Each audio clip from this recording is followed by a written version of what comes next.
오늘 본문을 읽어가면서 앞에 어떤 이야기가 있는지 어느 정도는 압니다.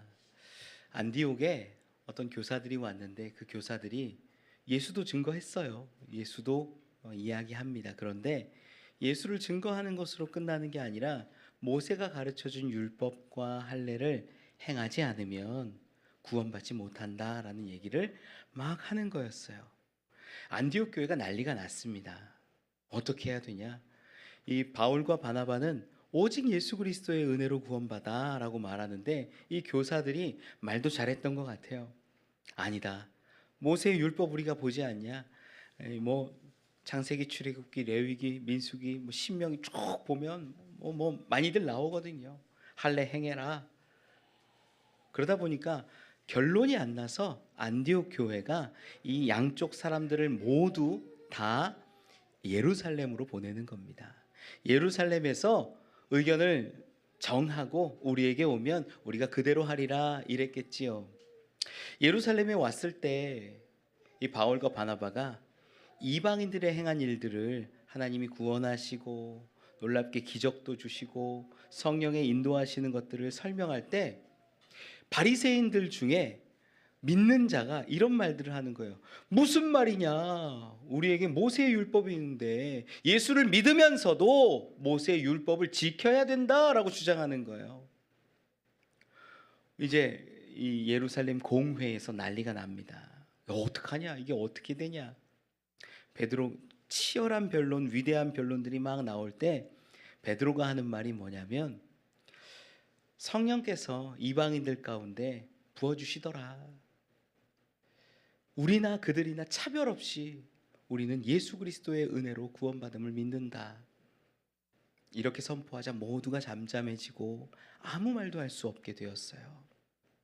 그리고 야고보 사도를 통하여서 증언하기를 이제 우리가 이방인들 가운데 하나됨이 필요하다. 회복함이 필요하다. 그래서 편지를 쓰자라고 이야기하고 오늘 본문에 편지가 나오는 겁니다.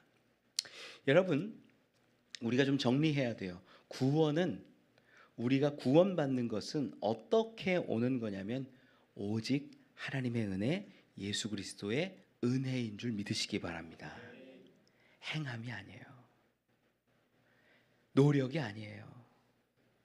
우리가 복음이라는 말이 복된 소리라는 뜻이에요. 한자로 말하면 복된 소리, 기쁜 소식 이런 게 복음인데 왜 예수가 복음이 되냐면 우리는 너무나 노력하고 우리는 열심히 해도 안 되던 그 구원의 길을 하나님이 길을 내어 주시니까 하나님께로 갈 수 있게 되고 구원받을 수 있게 되더라. 이거거든요. 여러분, 복음은 간단해요. 복음은 우리가 뭔가를 이루어내는 게 아니라 하나님이 길을 내어주시고 하나님이 생명을 주시고 우리를 구원해 내시는 겁니다. 그래서 우리가 복음을 기뻐하는 거예요. 우리 에베소서 2장 8절에서도 기록하지만 하나님의 사랑이고 선물이에요. 선물. 하나님이 우리에게 은혜를 주셔서 그냥 값없이 아무 노력과 공로 없이 우리를 구원해 내시는 선물이에요. 그래서 기쁜 겁니다. 우리가 뭔가 노력하고 열심을 내서 구원에 합당한 삶을 살아야 되는 건 맞지만 내 열심이 구원의 값은 아니에요. 구원 받았기에 우리를 구원해 내셨기에 우리가 그에 걸맞는 삶을 살아가는 거죠. 이제 이런 이야기들을 어떻게 기록을 해서 저 이방인들에게 편지를 보낼까 어려운 거거든요. 이걸 좀 초창기 이제 예루살렘 공회의 기록 좀 투박할 수 있지만 그 기록들을 써서 편지를 보내는 내용을 보려고 해요. 우리 먼저는 23절 말씀을 읽어봅시다. 본문 23절입니다. 읽어보지요. 시작. 그 편에 편지를 붙여 이르되 사도와 장로된 형제들은 안디옥과 수리아와 길리기아에 있는 이방인 형제들에게 문안하노라. 아멘. 그 편에 편지를 붙여서 이제 가르쳐 주는 거예요. 알려주는 거예요. 먼저 누가 가냐면 22절에 이야기하는 거는 이제 바울, 바나바 그리고 유다와 실라 이 네 사람을 보내는 겁니다. 그런데 편지를 써서 보내는데 이 편지를 어떻게 기록하냐? 편지는 보내는 사람이 있고 받는 사람이 있어요. 우리 연애 편지 써보셨죠? 한 번도 안 써보셨어요, 연애 편지? 우리 쓰잖아요. 누가 뭐 되게 오글거리는 말도 썼다가 아침에 다시 막 찢어버리고 이럴 때 있잖아요. 주는 사람, 보내는 사람이 있고 받는 사람이 있는 게 편지예요. 받지 못하는 편지는 없습니다. 물론 받을 수 없는 경우도 있겠지만 내가 누군가에게 보내는 편지를 쓰면 그 사람이 받아요. 그래서 주소를 쓰는 거고 이름을 쓰는 거고 누가 받는다라고 정하는 거죠. 그런데 본문에는 이 수신자와 발신자에 대한 이야기가 있거든요. 발신자는 누구냐면 23절에 기록합니다. 그 편에 편지를 붙여 이르되 사도와 장로된 형제들은, 이렇게 기록해요. 누가 보낸다고요? 사도와 장로와 그 형제들, 사도와 장로된 형제들이 보낸다라는 거예요. 그러면 수신자는 누굴까요? 끝에 기록하죠. 안디옥과 수리아와 길리기아에 있는 이방인 형제들이라는 거예요. 여러분, 여기에 반복되는 단어가 하나 나와요. 어떤 거냐면 형제라는 거예요. 형제. 형제가 뭘까요?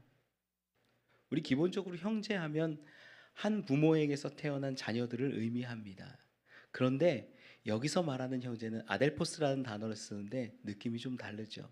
우리가 동료다, 함께 한 사람이다, 이런 의미가 있어요.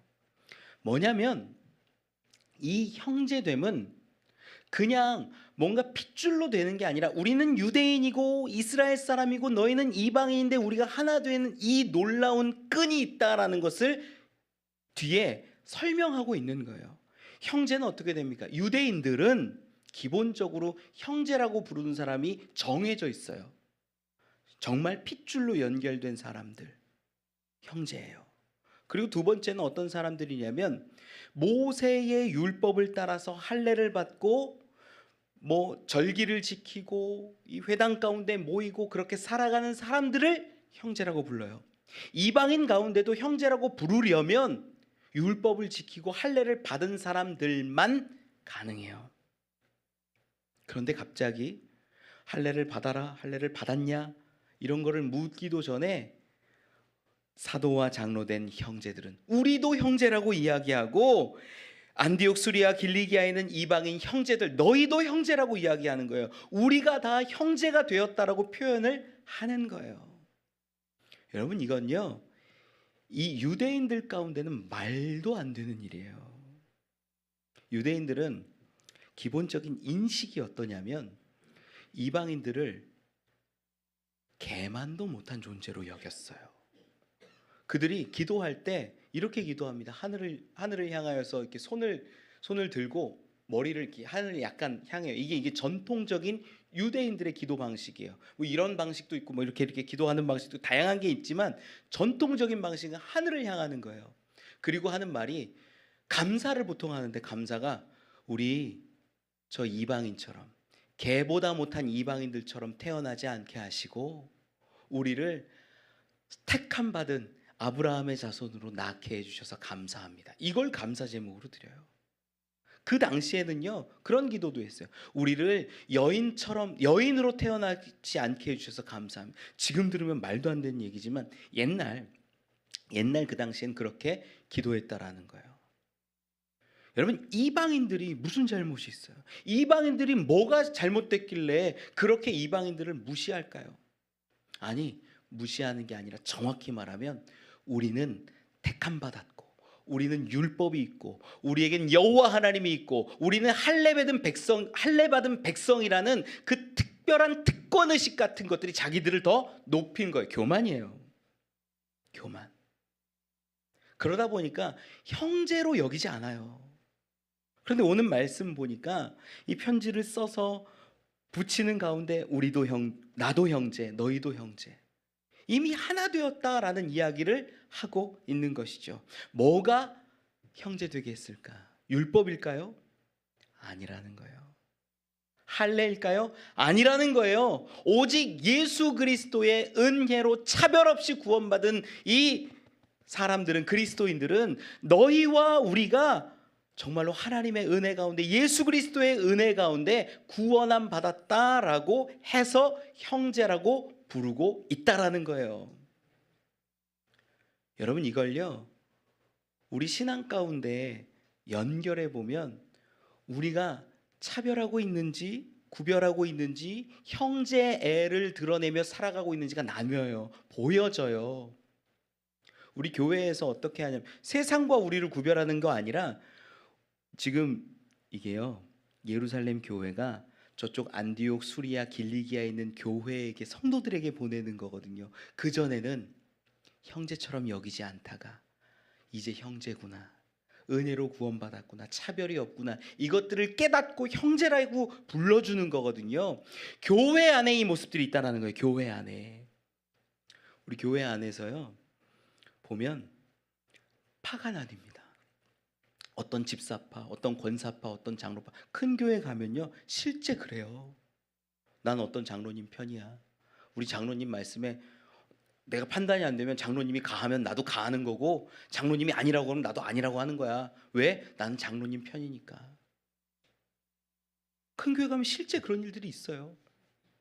여러분 제일 오해하기 쉬운 게 누구 파냐면 목사파예요. 목사파. 난 목사님 편이야. 목사님이 맞다고 하면 맞는 거야. 목사님이 그러다고 하면 그런 거야. 여러분 아니에요. 내 생각에 비추어서 옳고 그름을 판단하지 마세요.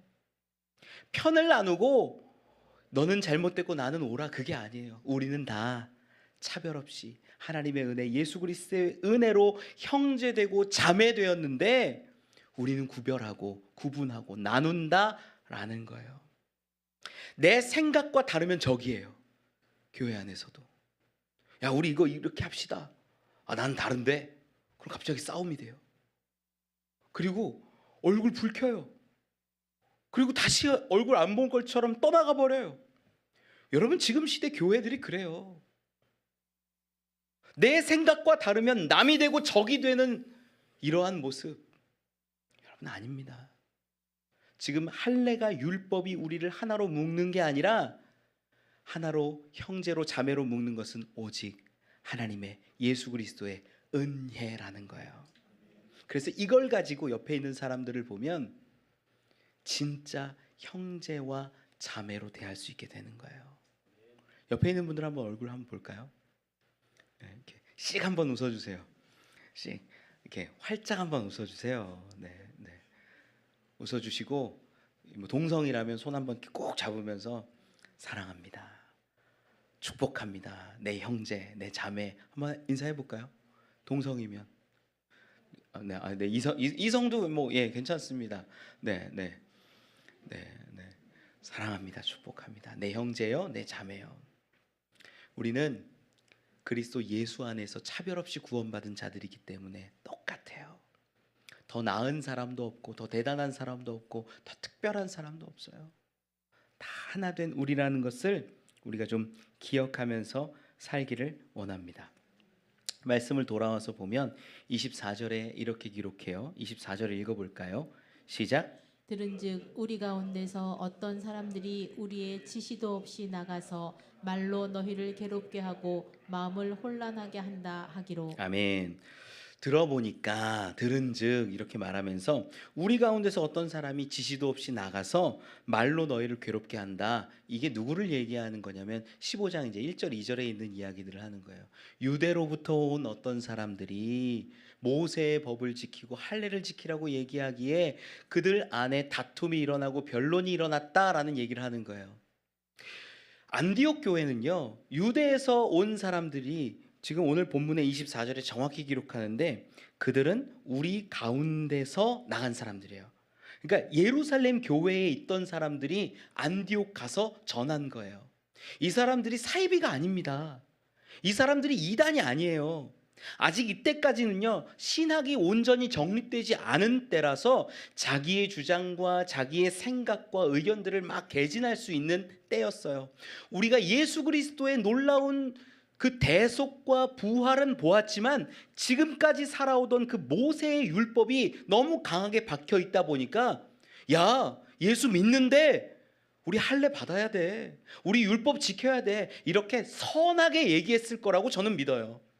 그 진의를 왜곡하지는 않아요. 그런데 아무리 생각해도 정말 할례가 율법이 구원을 이루어내고 생명을 살려내느냐? 그건 아니라고 예루살렘 공회에서 결정이 났기 때문에 이야기하는 거죠. 우리 안에서 너희에게로 갔는데, 우리의 지시도 없이 너희에게로 갔는데 너희에게 전하던 그 말들이 너희를 괴롭게 하더라.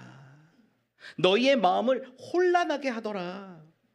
우리가 이걸 다 이제 알게 됐다라고 말하는 거예요.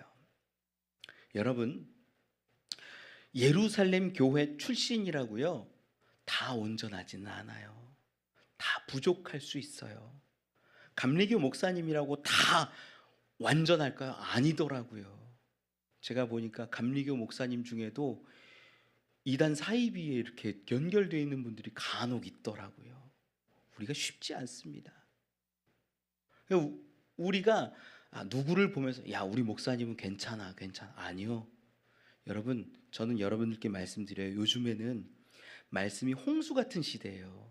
유튜브에 본문만 딱 치잖아요. 그럼 그 본문에 연결된 설교가 수십 편씩 떠요. 유명한 교회 목사님, 조그만 교회 목사님, 예화를 잘 듣는 목사님, 강해하는 목사님, 다양한 목사님들 너무 많이 듭니다. 저도 설교를 많이 들어요, 실제로. 그래서 도전받기도 하고 제가 몰랐던 것들을 깨닫기도 하고 책 갖고도 연구도 하지만 설교를 들으면서 제가 배우기도 하거든요. 그런데 제가 설교를 들을 때마다 느껴지는 게 뭐냐면요, 막 조회수가 많고 구독자가 많으면 오를까요? 아니라는 거예요. 그게 아니에요. 야, 구독자가 많으니까, 조회수가 많으니까 이 설교는 좋은 설교겠지? 아니에요. 잘못된 설교도 있고, 애매한 설교도 있고, 모호한 설교도 있고, 다양해요. 우리의 지시 없이 우리에게서 나갔으나 그들이 자기의 생각으로, 자기의 말로 전하는 것들이 거기 있는 안디옥 교회 사람들의 마음을 혼란하게 하고 그 마음들을 괴롭게 했다라는 거예요. 여러분, 수많은 설교들을 여러분 들으실 수 있으면 들으세요. 어떤 분들은 복 받는 설교 좋아하고, 위로해주는 설교 좋아하고, 뭐 잘 될 거라는 설교 좋아하고, 번역에 대한 설교 좋아하고 그렇습니다. 그 설교 잘못된 거 아니에요. 다 들으실 수 있어요. 그런데 설교를 들으시려거든 그 본문과 그 목사님이 이야기하고 있는 바가 정말로 그러한지는 따져보셔야 돼요. 축복 설교할 수 있죠. 축복을 하나님이 말씀하시니까. 번영하고 잘 되는 이야기 할 수 있죠. 성경에 그런 표현들이 많이 있으니까. 그런데 어떤 목사님들은 아무 말씀이나 가져다 놓고 자기 하고 싶은 얘기 다 한 다음에 복 받으라 라고 말하는 분들도 계세요. 베레아 사람들을 보면, 바울이 이제 전도 여행을 하다가 베레아 사람들을 보는데, 그 사람들은 뭐 마음이 너그럽기도 하지만 말씀을 매일같이 상고하는 사람들이었어요. 그러다 보니까 상고한다는 게 뭐냐면 말씀 찾는 거예요. 보는 거예요. 바울 선생님이 지금 말한 거랑 성경이랑 정말 같은가? 모세가 한 말과 이사야가 한 말과 예레미야가 한 말과 에스겔이 한 말과 그게 진짜 예수 그리스도로 드러났는지 찾아보고 확인해보고 이야기하는 것들이 너무나 많이 있었던 거예요. 베레아 사람들이. 그러니까 바울의 말을 믿게 되는 거예요. 여러분, 목사를 괴롭게 하십시오. 목사를 어렵게 하십시오. 목사님, 정말 그 말씀이 그게 맞습니까? 도전하십시오. 그게 목사가 말씀 가운데 붙잡고 말씀만 가지고 씨름하며 말씀의 진의를 찾아가는 힘과 원동력이 되는 거예요. 그냥 아멘 아멘 하지 마세요. 목회자가 얘기했다고 다 진리가 아니고, 목회자가 말했다고 다 사실이 아니에요. 여러분들의 힘과 능력을 키워서 정말 말씀이 그러한가 따져보고 살펴보고, 그리고 나서 맞다면 목사가 한 말이 아닌 하나님이 선포하신 말씀으로 받으시라는 거예요. 여러분, 이게 없으면 사람 따라다녀요. 어떤 때는 야, 내가 봤는데, 내가 체험했는데, 내가 응답받았는데, 내가 신비한 걸 봤는데, 이렇게 해봐. 맞는 경우도 있어요. 그렇게 따라가는 분들 있고, 공동체에 뿌리 내려서 야, 우리 이렇게 모이는 게 얼마나 좋아. 우리끼리 행복하고 기쁘고 예배하고. 목사에게 뿌리 내리는 사람도 있어요. 아, 우리 목사님 최고야, 최고야. 아니요. 교회도 아니고 목사도 아니고 친분도 아니고 기적도 아니고 행함도 아니고 체험도 아니고 오직 말씀에 뿌리 내는 여러분들이 되길 원합니다. 말씀 가지고 있을 때 뭘 할 수 있게 되냐면 분별을 할 수 있게 되는 거예요. 어떤 분들 가끔 그러죠. 영적 은사가 있어서 영을 분별한다 뭐 한다. 아니요. 저는 분명히 말씀드려요. 그 영 분별 분명히 할 수 있어요. 그렇게 하시는 분들도 있어요. 다 거짓말은 아니에요. 그런데 영 분별은 말씀으로 되어지는 줄 저는 믿어요. 들어보면 알아요. 이상한 말씀들 할 때 있고요. 잘못된 가르침들 줄 때 있어요. 물론 오늘 본문에 나오는 그 예루살렘에서 온 형제들이 그랬다라는 건 아니에요. 그들의 저는 선한 의도를 알기 때문에 믿기 때문에 받아주죠. 그런데 아직 잘 모르고 아직 잘 이해하지 못해서 그냥 모세의 율법과 할례를 전했던 것으로 볼 수 있는 겁니다. 말씀 정리하면 이렇습니다. 24절에 있는 이야기를 듣고 우리가 받아야 되는 건, 그래, 내가 말씀을 힘삼아서 말씀에 뿌리 내려서 분별할 수 있는 자가 되자. 이런 분들이 되셨으면 좋겠어요. 자, 말씀 넘어가서 계속 볼게요. 25절로 27절까지 같이 읽어봅시다. 시작. 사람을 택하여 우리 주 예수 그리스도의 이름을 위하여 생명을 아끼지 아니하는 자인 우리가 사랑하는 바나바와 바울과 함께 너희에게 보내기를 만장일치로 결정하였노라. 그리하여 유다와 실라를 보내니 그들도 이 일을 말로 전하니라. 아멘. 25절과 27절에 있는 이 말씀은요, 22절에 있는 말씀하고 사실은 같습니다. 22절도 읽어보면 이렇죠. 같이 한번 읽어볼까요? 시작. 이에 사도와 장로와 온 교회가 그 중에서 사람들을 택하여 바울과 바나바와 함께 안디옥으로 보내기를 결정하니 곧 형제 중에 인도자인 바사바라 하는 유다와 실라더라. 아멘. 예루살렘 교회에서 네 사람을 택해요. 바울과 바나바 그리고 유다와 실라를 택하여서 보내는 거예요. 22절에도 기록되고 25절에도 기록되는 표현이 택했다라는 거예요. 택했다.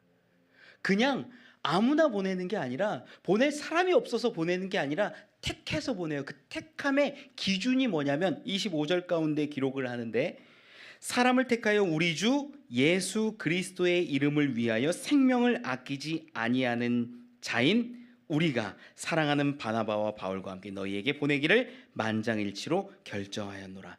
이 사람들이 어떤 사람들이냐면, 우리 주 예수 그리스도의 이름을 위하여서는 생명도 아끼지 않는 자, 생명을 내어줄 수 있는 자, 생명을 그냥 포기할 수 있는 그러한 자들을 택하여 보냈다라는 거예요. 여러분, 제가 그런데 이 말씀을 읽다가요, 너무 창피하고 속상하고 그랬어요. 제가 목회자라고 이 자리에 서 있는데, 목사인데, 이거 보이시죠? 이걸 스토리라고 하거든요. 이 스토리 뭐냐면 의미가 있어요. 이 스토리는 멋있으라고 하는 거 아니고 마후라 아니고 그래요. 이 스토리는 끈이에요. 정확하게는 끈. 하나님이 목줄 잡고 있는 끈의 의미예요. 넌 내가 부리는 거야. 넌 내 거야. 넌 내 뜻대로 하는 거야. 그 의미가 여기 있어요. 이 스토리. 그래서 전도사님 이렇게 시절을 지나다가 목사 안수를 받을 때 스토리를 딱 걸거든요. 그때부터는 뭐라고 하냐면 하나님께 붙들린 자라는 의미예요. 저가 근데 저를 보면, 나는 우리 주 예수 그리스도의 이름을 위하여 내 생명을 내어 드릴 수 있는 자인가? 보면 그게 안 되는 거예요. 두렵기도 하고, 말로는 멋있게 저 그럴 수 있습니다 라고 할 수 있지만, 실상 보면 큰 문제와 큰 어려움과 아픔과 두려움 속에서 늘 떨고 있는 저를 볼 때가 많아요. 물질도 저를 어렵게 하고요, 사람들도 저를 어렵게 하고요, 가정도 쉽지 않고요, 제 뜻대로 되는 게 별로 없어요. 걱정 근심이 왜 이렇게 많은지 모르겠어요, 제가. 그러다가 주 예수의 이름을 위하여 너 생명 내어놓을 수 있니? 앞에서는 그럴듯하게 예라고 말할 수 있겠지만 홀로 골방에 있듯이 기도하고 있을 때 하나님 저 못하겠어요 라고 말할 때가 부지기수예요. 너무나 연약해요. 여러분, 그럼에도 불구하고 저는 제가 이 자리에 서 있는 건 제 힘과 능력으로 여러분들을 사랑하고 돌볼 수 있고 주 예수 이름을 위하여 내 생명을 내어놓을 수 있기 때문이 아니라 매일매일 하나님 사랑하고 예수님을 사랑하기 때문에 하나님 그날 합당한 사랑을 주시고 그날 사랑할 수 있는 마음을 주시라고 그렇게 간구하며 여기 서 있습니다. 여러분, 이걸 우리도 좀 알았으면 좋겠어요. 우리가 바울과 바나바처럼 유다와 실라처럼 그렇게 내 생명을 들여서 하나님의 이름을, 예수 그리스도의 이름을 드러낼 수 있는 존재들은 아니지만 하나님 오늘 우리에게 정말 사랑할 수 있는 마음을 주시고 품을 수 있는 마음을 주셔서 사랑하는 자 되게 하여 주시옵소서. 이걸 우리가 날마다 기도하며 나아가야 한다라는 거예요.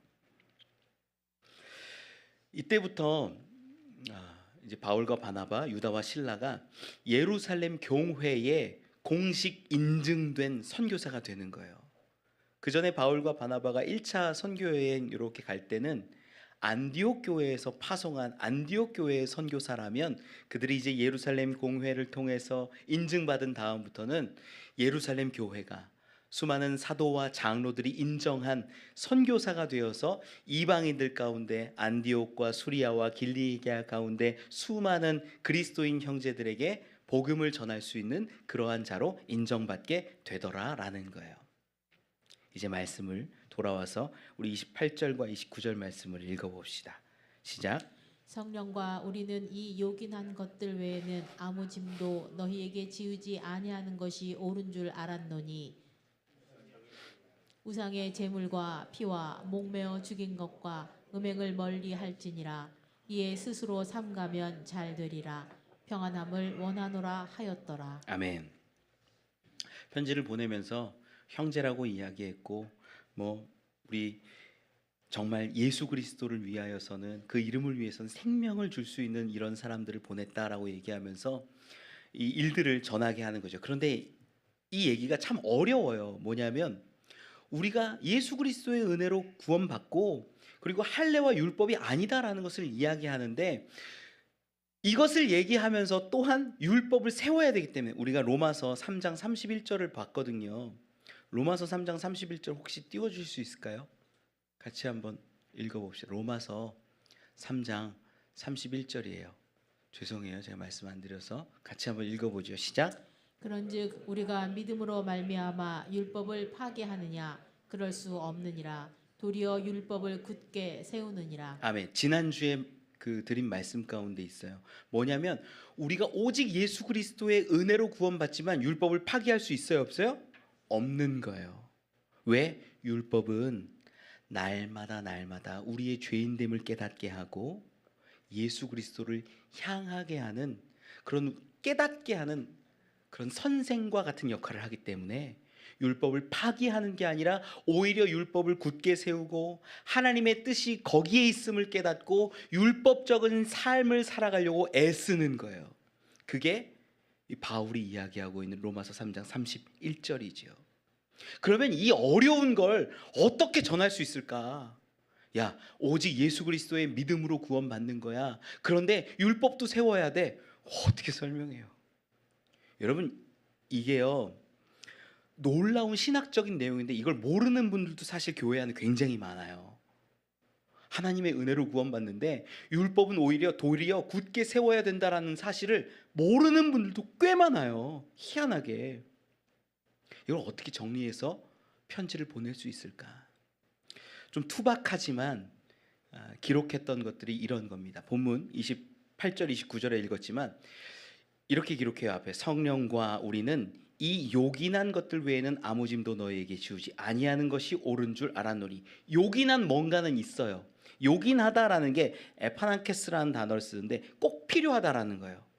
필요한 이것들만큼은 있어야 되고 그 다음은 너에게 자유해라는 의미지요. 그런데 그러면 율법이 아닌데 율법을 준 걸까요?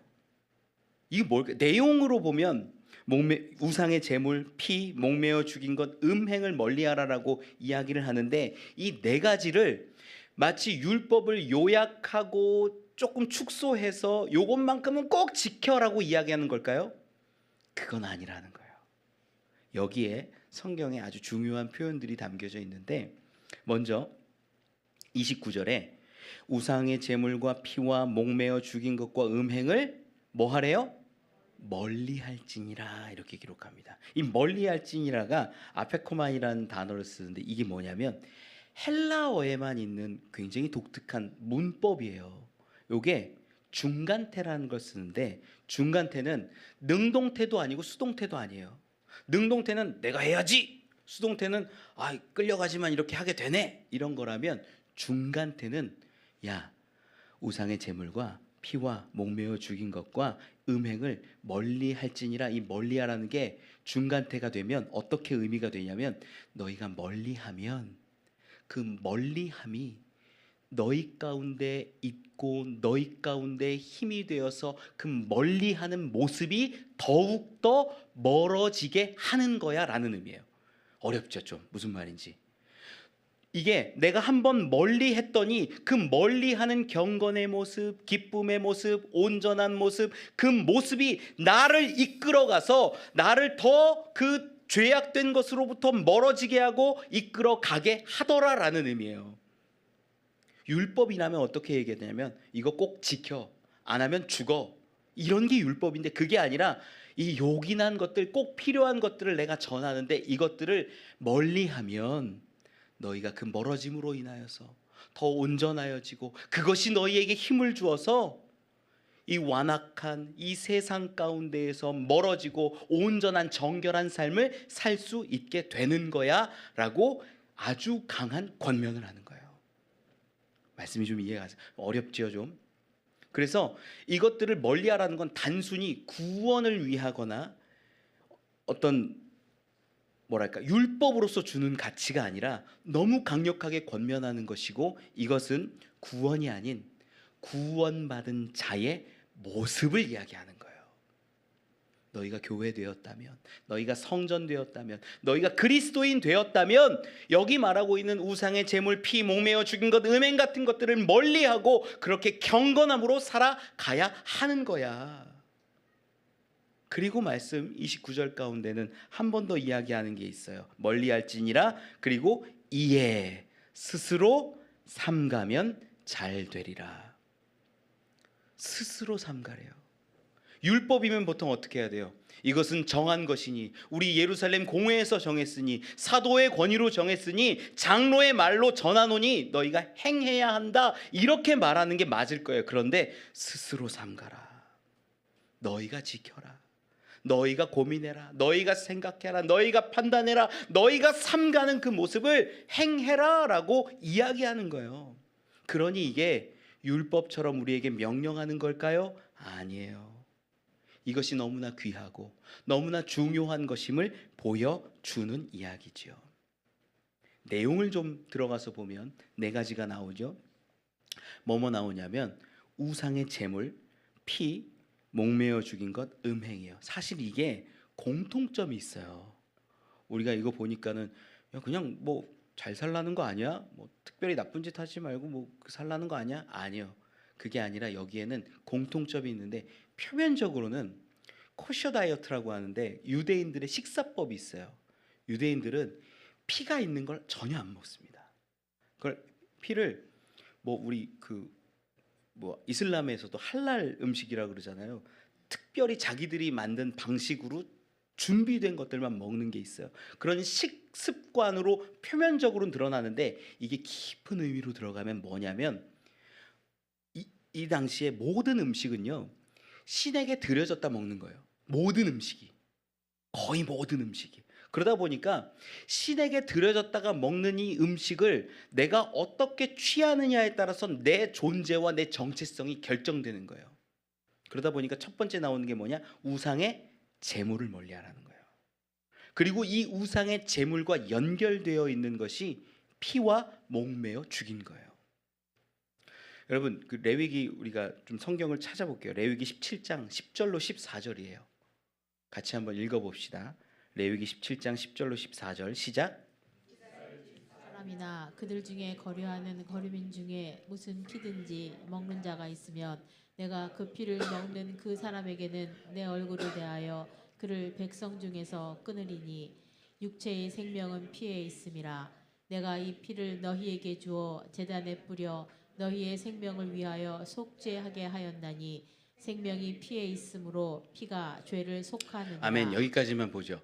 무슨 말이냐면 뒷부분에도 집에 가서 한번 읽어보세요. 무슨 얘기냐면 피가 중요하다라는 거예요. 피를 먹지 말고 피 가운데 생명이 있다라는 거예요. 피 먹지 말고 피 전혀 건드리지도 말고 피 너희와 관계하지 마라라고 명령하시는 거예요. 그러다 보니까 유대인들은요, 고기를 먹을 때 피를 완전히 쏟아냅니다. 근데 목매어 죽인 것들은 피가 그 고기 가운데 남아 있대요. 저도 이 부분은 사실 잘 모르겠어요. 제가 뭐 그런 것들을 하는 게 아니라서. 목매어 죽인 것들이 대부분 고기인데 그러면 몸에 피가 남아 있대요. 빠지지가 않는 부분들이 생긴대요. 그러면 고기를 먹을 때 우리 어떻게 되는 거예요? 피를 먹게 되는 거예요. 그거 하지 말라는 거예요. 여러분, 고린도전서 10장 18절 같이 한번 읽어보죠. 고린도전서 10장 18절 말씀 읽어봅시다. 시작. 육신을 따라 난 이스라엘을 보라. 제물을 먹는 자들이 제단에 참여하는 자들이 아니냐. 아멘. 제물을 먹으면 어떻게 된대요? 제단에 참여하는 자가 된대요. 그 제물을 먹으면, 잘못된 제물을 먹으면 그 제단에 참여하는 자가 되기 때문에 아무거나 먹지 말라라는 얘기를 하는 거예요. 그게 우상의 제물, 그리고 피, 목매어 죽인 것, 이게 연결이 되는 거예요. 그러면 다시 정리할게요. 이건 구원받기 위해서 해야 돼, 이걸까요? 아니에요. 오해 다시 하시면 안 돼요. 구원받기 위해서 하는 게 아니에요. 우리나라는 선지국이라는 게 있잖아요. 그럼 먹으면 다 죽을까요? 아니에요. 상관없어요. 그 당시 이스라엘 유대 사람들이 이렇게 지키고 있는데 이방인들과 연합하는 거룩한 공동체가 되기 위해서는 적어도 이건 지켜야 된다라는 암묵적인 룰들이 있었던 거예요. 그래서 이거 하지 말자, 이거는 아니다 라고 여기는 걸 강하게 권면했던 것이지 구원을 위한 방법은 아니라는 거죠. 여기에 한 가지가 더해져요. 우상의 제물, 피 목매어 죽인 것과 더불어서 한 가지 뭐예요? 음행이에요. 야, 아무나 막 그렇게 성행위하지 말고 이러라는 의미일까요? 아니에요. 여기에도 우상과 연결되어 있어요. 그 당시 문화를 좀 알아야 되는데, 그건 고대 근동도 그렇고 헬라 지방의 문화도 그렇고 다 그런데 대부분 신전이 있으면 신전에 창기들이 있어요. 신전 창기가 있어서 신전에 가서 어떤 제사를 드리던 제물을 드리던 뭔가를 하던 그러고 나서는 신전 창기와 성행위를 합니다. 그러면 내가 믿고 내가 의지하고 내가 부르는 그 신이 나에게 어떤 감동을 준다라고 생각해요. 신이 흥분했고 신이 기뻐하고 신이 좋아하기 때문에 그렇게 주시겠지라는 기대와 생각을 헬라 문화 전체 가운데 하는 거예요. 여러분, 그리스 로마 신화 읽어보셨어요? 너무나 많은 그 성행위들이 나오잖아요. 그게 기본이에요, 기본. 그들의 생각 가운데. 그래서 실제로 신전마다 남창이 있고 뭐 여자 창기들 있고 너무나 많았어요. 그걸 이야기하는 거예요. 제물의 우상의 제물, 피, 목매어 죽인 것, 음행, 이런 것들을 하지 말라라는 강력한 권면은 구체적으로 뭐로 드러나냐면 너 세상과는 좀 다르게 살아라는 이야기예요. 여러분, 지금 그런 신전 창기가 있고 우상에 뭐 피를 마시고 이런 일들이 지금 있어요, 없어요? 없잖아요. 이 당시에는 그리스도인으로 살고 예수를 믿고 살고 구원받은 자로 살려면 세상의 그 이방인들이 살아가는 모습과는 뭔가는 달라야 된다라고 이야기를 하는데, 지금 우리는 그럼 어떠냐는 거예요. 지금 우리는 그리스도인이라고 말하면서 세상에 있는 사람들과 뭐가 다르냐는 거예요. 세상이 야 어디 가면 돈 벌 수 있대, 우리 따라가잖아요. 어디 가면 좋은 일 있대, 따라가잖아요. 전혀 세상 사람들과 구별된 모습이 하나도 없는데 우리 안에 어떻게 나는 그리스도인입니다, 나는 세상과 다릅니다, 나는 우상의 제물과 피와 목매인 것과 음행을 하지 않습니다 라고 분명히 얘기할 수 있냐는 거예요. 참 부끄러운 얘기인데 아는 목사님 중에 한 분이 그런 얘기를 하시는 거예요. 아는 친구 목사님이 비트코인을 해서 돈을 엄청 버셨대요. 그래서 친구 목사님들한테 한턱 쏘고 여행도 보내주겠다고 하고 막 그랬대요. 목사님이 막 그렇다고 하면서 저한테 자랑을 하는 거예요. 제 얘기를 듣고 제가 얘기를 듣다가 너무 창피해가지고 목사님 그걸 굳이 드셨어요? 굳이 거길 또 따라가신다고 하셨어요? 얘기를 하니까 그 목사님도 약간 민망했는지 아 그럼 뭐 어떻게 해? 뭐 친구가 뭐 먹자고 하면 그냥 가는 거고 그렇지. 저보다 이제 선배 목사님이니까 뭐 크게 뭐 말을 못 하는데 너무 창피함이 있는 거예요, 제 안에. 야, 목사가 똑같이 세상이 말하는 돈 따라가고 성공 따라가고 좋은 것 따라가고 명예 따라가고 그렇게 따라가다가 우리의 구별됨은, 우리의 차별됨은 어디 있느냐. 제가 그 목사님에 대해서 막 설교를 준비하면서 막 비판 글들을 막 썼다가 제가 창피한 일을 또 경험했어요. 저희 아이들이 이번에 그 새소식반 캠프를 갔다 왔는데 저희 큰 아이와 함께 여기 우리 건물 1층에 빵집 생긴 거 아세요?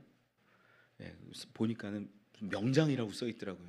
제가 그래서 그 빵집이 있어서 저희 큰 아이랑 같이 빵 좀 한번 사서 먹어보자 해서 가가지고 빵 2개, 3개를 이렇게 샀어요. 결제를 하는데 계산해 주시는 분이 빵을 이렇게 담아 주시면서 로또 복권을 하나를 주시는 거예요. 로또 복권을. 이걸 왜 주세요? 그러니까 아, 10,000원에 한 장씩 드립니다. 그러는 거예요. 주는데 어떻게 해요? 일단 받죠. 받아고 그 봉지에 넣어가지고 차를 타고 저희 큰아이랑 같이 오는데 큰아이가 그러는 거예요. 아빠, 성교사님이 그러는데 하나님이 필요한 건 다 주신대. 맞지? 아빠도 믿어. 아빠도 그렇게 믿고 그렇게 지금까지 목회도 하고 신앙생활 했어. 아빠는 하나님이 그렇게 주시는 거 믿어. 아빠, 그럼 그 로또 찢자. 저도 그 얘기하기 전에 한 말이 아빠 로또 사봤어? 와, 사봤지. 한 20년도 더 전에 그때 그럴 때 있잖아요. 초반에 나왔을 때 저도 몇 번 사봤죠. 안 되더라고요. 옛날에 사봤지. 뭐 지금 아빠도 로또 관심도 없고 사고 싶은 마음도 없어. 돼도 기쁘지도 않고 뭐 그냥 그래. 아빠, 우리 로또 찢자. 제가 그 얘기를 딱 들었는데 뭐라고 바로 반응이 나온 줄 아세요? 굳이 왜? 굳이 왜? 뭘까요? 될 수도 있는데. 되면 그래도 좋지 않을까? 제가 실제로 설득했어요, 큰아이한테.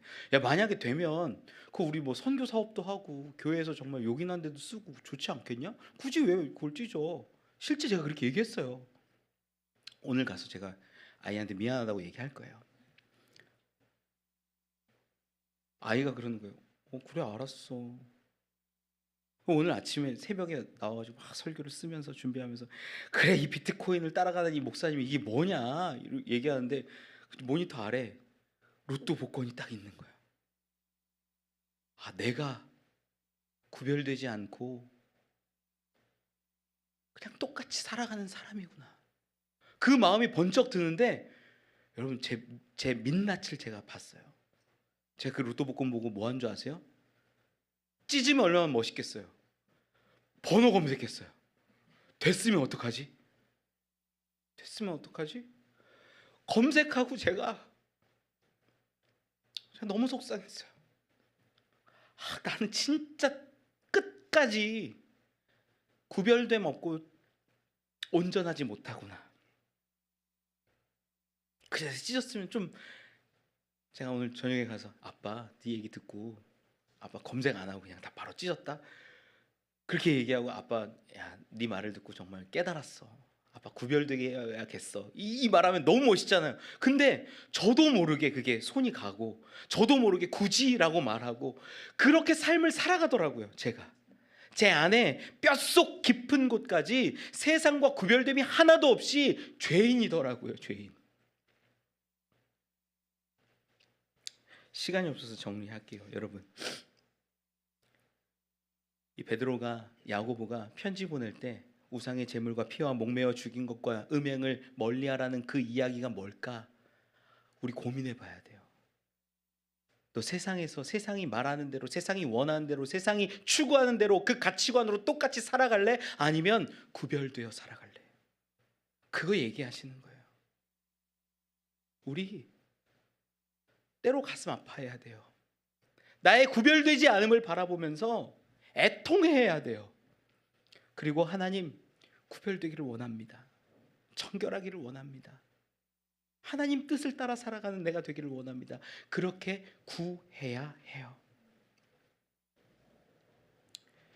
여러분, 세상과 구별되는 진짜 그리스도인으로서 살아가십시오.